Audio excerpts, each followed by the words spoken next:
कार्तिक मातम 27वां अध्याय।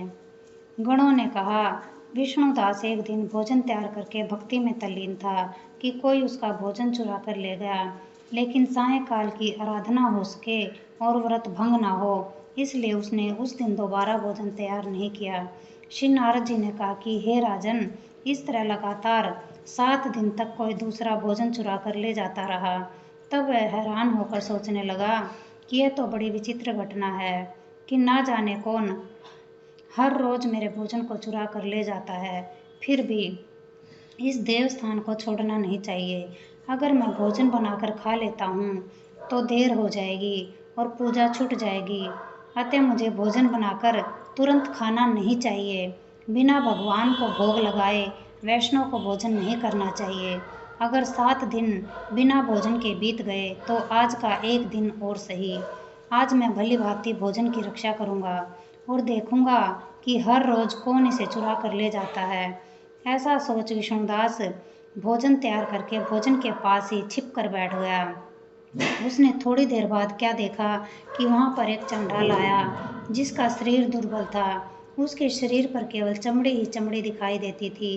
जब वह चंडाल भोजन चुरा कर चल दिया तो विष्णुदास ने उसे पुकारा, हे भाई, यह रूखा भोजन ले जाकर क्या करोगे? घी तो लेते जाओ।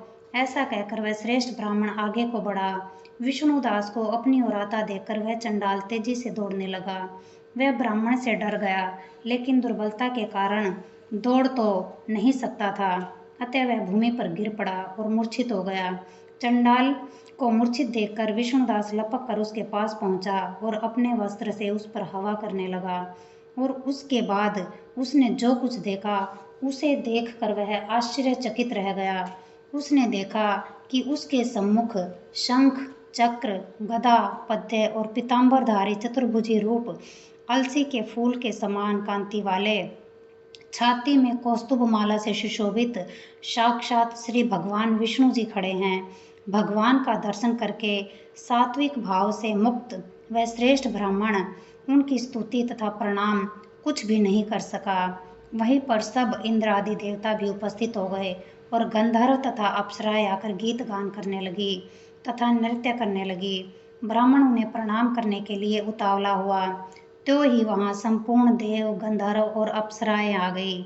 विष्णु भगवान ने अपना स्वरूप ब्राह्मण को प्रकट कर उसका आलिंगन किया और दिव्य विमान में बैठाकर उसे बैकुंठ ले गए। दिव्य विमान में ब्राह्मण को विष्णु के साथ जाते हुए चोल राजा ने भी देखा। उसने अपने गुरु आचार्य मुद्गल को कहा कि मैंने जो यज्ञ आदि किए हैं वे सब व्यर्थ हुए। जितनी दान दक्षिणा मैंने ब्राह्मणों को दी वह असफल हुए।